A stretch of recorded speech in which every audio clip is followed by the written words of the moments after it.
Será que o cinema português existe de tão difícil que é de encontrar? Nos nossos dias, em Lisboa, as velhas salas de cinema têm tido uma vida difícil. O Cinema Império agoniza às mãos de uma organização religiosa. O Royal tornou-se um supermercado. O Monumental sucumbiu à pressão imobiliária, embora se mantenham 4 pequenas salas multiplex no novo edifício. O Éden mantém apenas parte da fachada. O Max é um templo evangelista.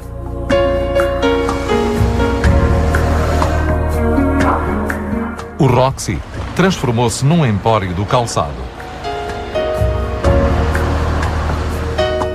O Animatógrafo do Rossio, um dos mais antigos cinemas da Europa, sobrevive como sex shop, onde os filmes visionados são a última novidade do cinema para adultos, em cabines individuais, por detrás de uma magnífica fachada arte nova.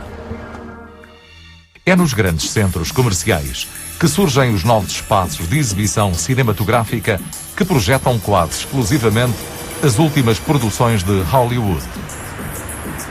O cinema português não tem salas próprias, tal como quase nunca teve público próprio.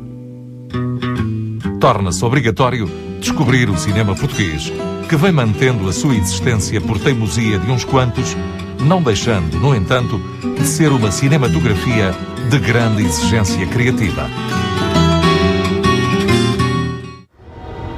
Ao olharmos para a história do cinema português, um dado permanece inalterável: a permanente batalha dos produtores e realizadores contra as dificuldades de exibição dos seus filmes nas salas.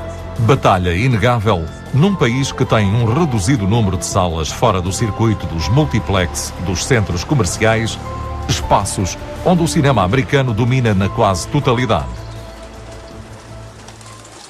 No entanto, e apesar de todas as dificuldades, o cinema português tem tido o mérito de permitir uma invejável independência aos seus autores, apesar da rentabilidade dos filmes portugueses estar praticamente condenada à partida.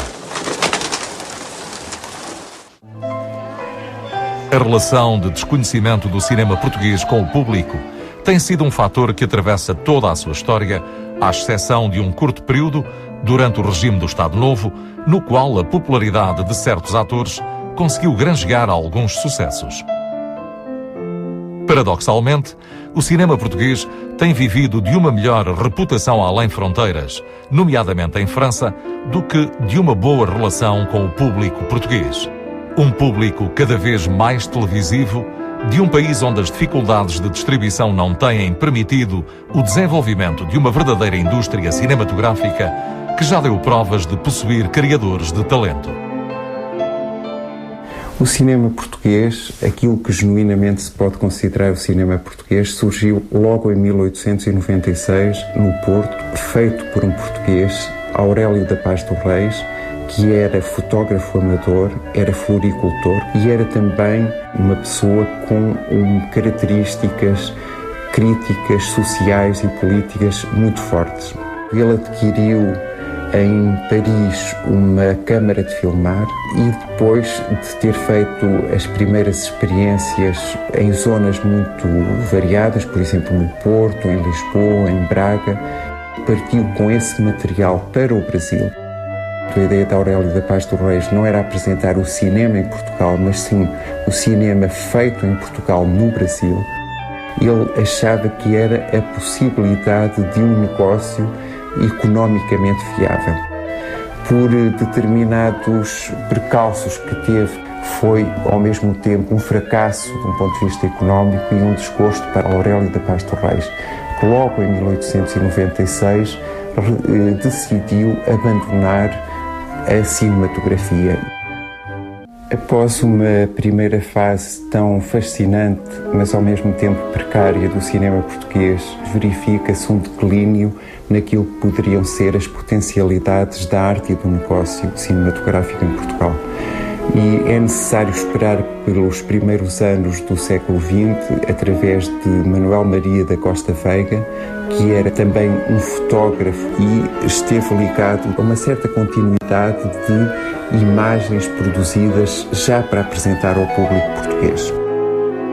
Com características algo diferentes daquilo que teve Costa Veiga, surgiu já em 1907 um outro fotógrafo, João Freire Correia, com a tendência para criar uma estrutura cinematográfica. Para tal, constrói em sua casa um estúdio e um laboratório devidamente equipados, onde irá realizar uma primeira versão de Os Crimes de Diogo Alves, biografia de um temível bandido que, em meados do século XIX, aterrorizou Lisboa, obra que ficará inacabada. Surge depois João Tavares, que acabaria por dirigir em 1911 uma nova versão de Os Crimes de Diogo Alves, que é verdadeiramente o primeiro filme de ficção português. Mas é necessário falar ainda de Júlio Costa, que esse sim, através da sua empresa cinematográfica Ideal, mandou construir um estúdio cinematográfico onde viria a ser feita uma primeira tentativa de melodrama em Portugal, um filme que se chamou Rainha Depois de Morta ou Inês de Castro. Um novo desenvolvimento no cinema português acontece em 1917, já com grande influência do cinema americano, com um filme que se chamou Pratas, o Conquistador, produzido e realizado por Emílio Ribeiro Pratas, um projecionista que via muitos desses filmes que vinham de fora e criou o primeiro filme cómico português, muito influenciado pelo modelo de Charlie Chaplin, o Charlot. Após as experiências dos pioneiros, é necessário falarmos na Lusitânia Film. A Lusitânia Film foi uma empresa fundamental e surge num momento fundamental também do cinema português, de um ponto de vista cronológico ou histórico, que é o ano de 1918. Fundada por um grupo de jovens, a Lusitânia Film começa por assegurar a exploração da maior sala de espetáculos de Lisboa, o Coliseu dos Recreios. Mas a produção de filmes era o seu objetivo. Os seus dois primeiros filmes foram Mal Me Quer e Mal de Espanha, obras que marcam a estreia na realização de um jovem arquiteto que viria a ser um dos nomes mais importantes na história do cinema português, Leitão de Barros.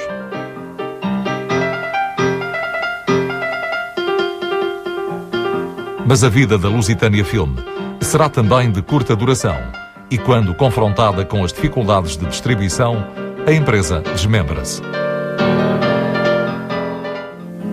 Também em 1918-1919 surge, outra vez no Porto, a primeira tentativa de implantação de um espaço de produção cinematográfica, a Invicta Film, criada por Alfredo Nunes de Matos, que tinha como modelo a importante produtora francesa Pathé Frères. Um acordo com esta permitiu a vinda para Portugal de um realizador já experimentado, Georges Palu, e de vários técnicos franceses. Será esta equipa francesa que realizará a primeira obra da Invicta Film, a comédia Frei Bonifácio. Os princípios que dirigiam a produção da Invicta eram filme português, cenas portuguesas e artistas portugueses. Acreditava-se poder assim criar uma indústria portuguesa de cinema. Em 1920, começa a produção de Os Fidalgos da Casa Mourisca, adaptação de um célebre romance português. O filme é um sucesso de público a quando da sua estreia. Em 1921, a Invicta Film produz outra adaptação de um conhecido romance nacional, Amor de Perdição, uma obra de grande envergadura e outro sucesso de público. No fim do ano, produz ainda O Destino, um drama moralista.